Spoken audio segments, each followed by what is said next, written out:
Hukumar 'Yan Sandan Jihar Edo ta damƙe wani matashi ɗan shekara 18 mai suna Samuel, wanda ya hallaka mahaifiyarsa sannan ya yi lalata da gawarta domin asirin kuɗi.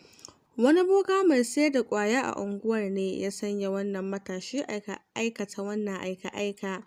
Samuel ya bayyana cewa bokan ya yi masa alƙawarin kuɗi 50,000 idan ya kashe mahaifiyarsa kuma ya kwanta da gawarta. Na so in yi amfani da mahaifiyata domin asiri. Shekaruna 18, mahaifina ya mutu. Wani mutum mai suna One Love ne ya faɗa min in yi amfani da mahaifiyata domin asirin kuɗi. Ya yi alƙawarin bani 50,000 idan na kashe ta kuma na kwanta da ita. Ya ce in cire kunnenta da 'yan yatsunta in kai masa. Ina gab da cire su kenan mutane suka shigo. Na makure mahaifiyata ne yayin da take bacci.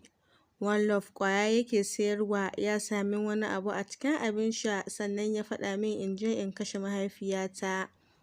Yanzu ina nadama saboda mutane sun yi min dukan tsiya. Kwamishinan 'Yan Sandan Jihar Babatunde ya ce za a gurfanar da shi a kotu ba da daɗewa ba.